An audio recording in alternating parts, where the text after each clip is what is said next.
Hey guys. Welcome back to Prepping in Progress. I'm Kim. I'm Steve. Yeah, you're Steve. I'm Steve. Yeah. Today we're going to be kind of talking about what we've been doing this weekend and the making, I believe, of a prepper. So let's get into it.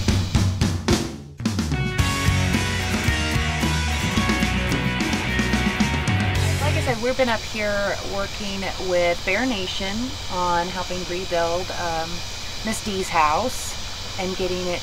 Wait, I am filthy. We've been working all day. I don't know if I'm going to put in pictures here or put in pictures elsewhere or what we're going to do. But that's our tent. We've been camping out here and working from sun up to sundown. We just got done putting in more drywall. And I was talking to Misty, and it's the owner of the house that we've been working on, and really using it as a chance and an opportunity to kind of preach the gospel of prepping in a sense. But because she's just recently went through a personal SHTF situation, very much a disaster in her area that led to her not having a place to live, not having anything, not having a roof over her head, to being able to work like she needs to, and that's put a strain on the finances, and it snowballs after that. And being able to get the chance to talk to her, I don't know if she's going to go full, prepper mode, but getting the chance to go, hey, it's not maybe a bad idea, instead of waiting for the disaster, because that's what they did. They knew the flood was coming, so they went to the store then and got what they needed.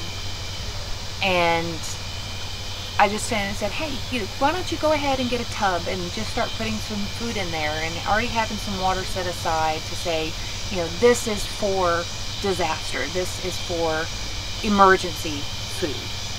Something as simple as starting out like that, of just having some extra supplies on hand, set aside for an emergency. And that's how a lot of preppers start. Yeah. That's how that's how we started, just having some extra things set aside.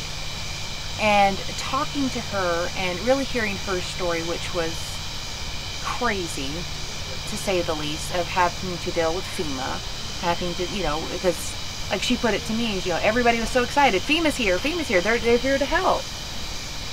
We're good now, our tax dollars at work, they're going to help us get back on our feet. And FEMA came in and go, no, we're not an insurance company. Here's a little bit of money to get you back on your feet. After you fill out all this paperwork and we approve you, which we don't know how long that's going to take, because there's a lot of other people that haven't get approved. Oh, you didn't fill out that paperwork right, so you have to do this one.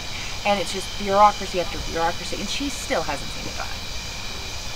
And it took a community coming up, a MAG coming up, to get her back onto her feet. And she's just excited. She was still, just a few minutes ago, putting up drywall, when everybody else has kind of slowed down for the night, and she's right there with us, doing the things, putting forth the effort.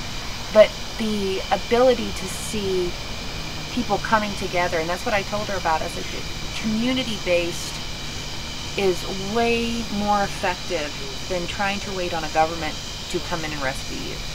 Yeah, definitely. Yeah. And I know I'm kind of ranting, so feel free to jump in anytime, but talking to her and really seeing what situation that they put her in, with this false sense of security that we have FEMA. All of our neighbors were saying the same thing. We've got this group here that's going to come in and help us, this government that we pay our taxes into, and they're going to come in and use that money to help rebuild our community. And none of that happened.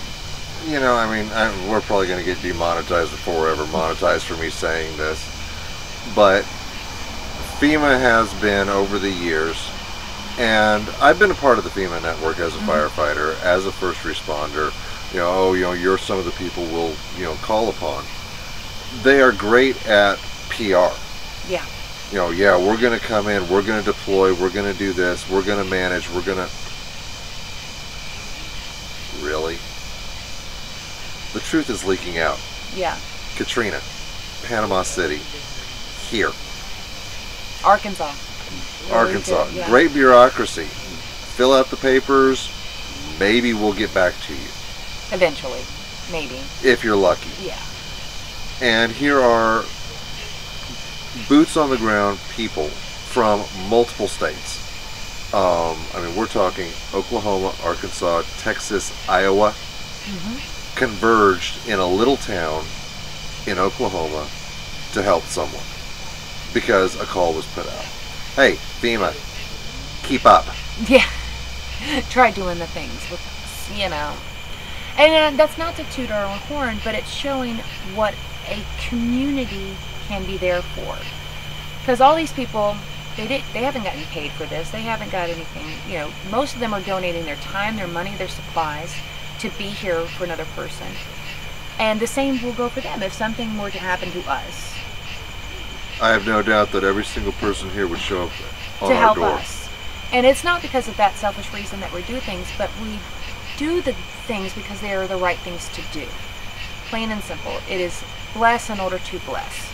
It is being able to be in a position of blessed in order so you can send that blessing out to other people. And that's been a motto in our home. Oh Lord, I can't remember how far back we started saying that.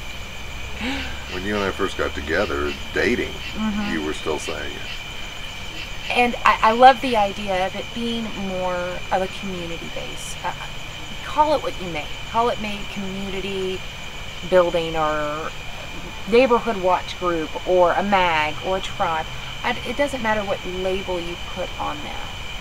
But there is nothing like seeing a community converge. And it doesn't have to be, like I said, we've got people from multiple states. So it doesn't have to be your local community. But your network of people converging on some place and really showing how many hands make light work. You know, and you're talking about, you know, multiple groups and labels.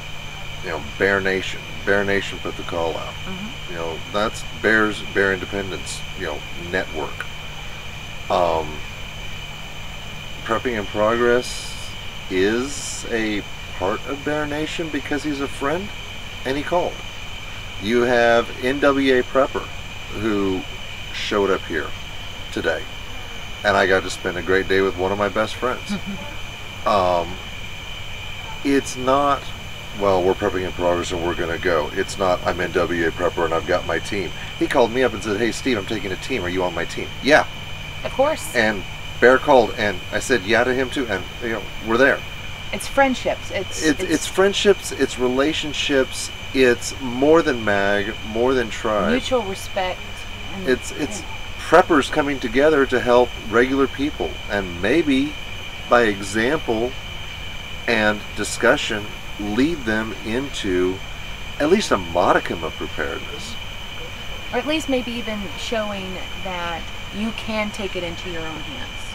That you don't have to wait for a government bureaucracy to come in and swoop in and save you.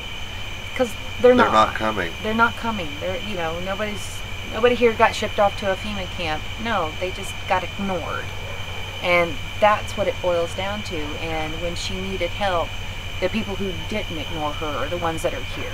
And like I said, wonderful, absolute, hard-working people. I mean, blood, sweat, and tears went in today, and it was absolutely a beautiful thing to see. I mean, it was wonderful to see everybody communicating and the respect and the fellowship in order to just be a blessing in another person's life. And nothing gained out of it. And the supplies, it just keeps showing up. Yeah, more than we know what to do with at the moment. You know, here's the drywall for the house. Done. Okay. Here's the roofing supplies, paid for. Here's this, and you know, there's a budget of donations, and I'm not privy to the exact numbers and whatnot, but that there's a budget for this project. But then stuff keeps showing up. Someone was sent to pick some stuff up from the store, and they just handed in the receipt and said, "Don't worry about it. It's paid for." And you know, TV is standing over there. I need to reimburse you. No, you don't. This is an incredible group of people just showing up to do And that goes to show it's not just people that may not be able to be boots on the ground, but the people who are out there donating as well. Yeah. Their own money, their own hard-earned money, in order to help people. And I think that's even amazing. You know, if, you know, for whatever reason, there's a lot of people have, you know, very busy schedules, and they maybe only donate $5 here or $20 there, whatever it may be. Every bit of that, and we might even leave a link in below to Bear Nation's GoFundMe, because it is such a good organization, really taking that and putting it into an actual project where y'all get to see it coming together in such a way that it's amazing to be here, boots on the ground, watching it from this completely demolished house when we got here. I mean, it got ripped, you know, they ripped everything out. I mean, we were walking on subfloor, you know, type, you know, it was. We were walking on support beams. Support beams on some parts, yeah. And guys, the house next door is currently owned by the bank. A house down the street is condemned. I mean, that's what this storm did. Yeah, it would just really devastated the neighborhood. You know, and when you donate to Bear Nation, when you donate because of something we've said, you're really making a difference. You are, like she said, just because you can't be boots on the ground does not mean you're. Yes, we couldn't do it without the money. You know, we can't. Yeah, you know, the money can't do it without the people, and the people can't do it without the money, and it's the cooperation of the two. You are truly the fuel that makes these things work. Yeah. Thank you. Definitely, thank you. Because So, I was up there hanging sheetrock that was just given by a wonderful person who just wanted to give. And like I said, I think. And I was almost getting electrocuted on a ladder. But like I said, but these sorts of personal disasters can really transform a person's viewpoint. And it sometimes takes something like this happening, and I hate to say that, of taking a personal tragedy, a personal disaster, a personal SHTF, what do you want to call it, to get people into realizing that their destiny and their ability to function in this world is not going to be completed by a government agency that's going to swoop in like Batman. They really have to take it into their own hands, and that leads them, I do believe, down the road of self-reliance. Yeah. You know, starting with just having a little bit of food or a little bit of water, and then realizing, oh, maybe we should get a generator. And then next, you know, it's like I said, it snowballs. It goes bigger. And that's a lot of times how it starts. And many of people, you know, you've gone through ice storms. You know, we've gone through that. We've gone through tornadoes. We've gone through, you know, we're old enough to know watching Katrina happen and realizing that these people aren't being helped. You know, we had refugees at our house in Arkansas, and seeing how they were not being helped, and they had nowhere to go and nothing to be able to move forward with their lives, and they were kind of just stuck. Yeah. And it sometimes takes that kind of personal disaster to really push people into personal disaster, pushing people into preparedness. That's a bit of a tongue tire, but pushing people into preparedness. Not gonna try it. Not gonna try it. Propelling, maybe, you know, let me throw another P word out. Propelling people into preparedness through proper preparation. But realizing that everything that's going to go good in their life is going to be in their own hands. Yeah. And whether it's people around you that you bring into your life, that's within your hands. Of reaching out to people now, building relationships now, building rapport, being a delightful person. She is such a blast. We've been laughing and having such a good time. And that kind of, another P word, positivity, really comes back around to a person. And I do believe we may have another prepper on board. I think so. I think this is the making of a prepper. And maybe. Because this is a lot of times how it starts for people, and we get a lot of questions about people asking, well, how do I get so and so into prepping? And a lot of times, until something happens to them where they see firsthand that that safety net is an illusion. So husbands, if it's your wife and she's not on board, sneak downstairs to the breaker box, throw the breakers, tell her that something is wrong, and see how she does over the I told you it's weekend. gonna happen. Don't do it. Don't do that. She'll kill you. But a lot of times it does boil down to personal experiences that someone has to be able to kind of come into this lifestyle, this way of thinking, more of a sense, this way of self-reliance and self-determination, and realizing it's going to take me putting this together, or putting a mag together, becoming a part of a group, whatever it may be, but it's not going to be solved by, I'd say, the government. Yeah. You know, and even a lot of the charities around here were not super Able to helpful. perform. Because they're stretched so thin, they don't have the ability to. Steve slapped a mosquito and turned off the button to, yeah, so he needs to put that down. Sorry, I thought the video was almost over. I lost my train of thought, thanks a lot. You're welcome. But anyways, guys, thank y'all again for everybody out there that donated. Thank you again for people maybe watching this later on that showed up here. God bless you. It's been an experience. I'm so glad I got to be a part of this. I'm exhausted, but in the best kind of way, and I can't wait to do this again. It's been a real blessing for us to be able to bless. Amen. Yeah. All right, guys. Thank you so much for joining us. Don't forget to like, share, subscribe, and if you can, and if you feel it on your heart, if you're able to, donate, and we'll put the link in the description to Bear Nation's GoFundMe page. so we can continue doing these sorts of things and helping one person at a time. You know, preppers helping people. That works. Take care, y'all. Bye.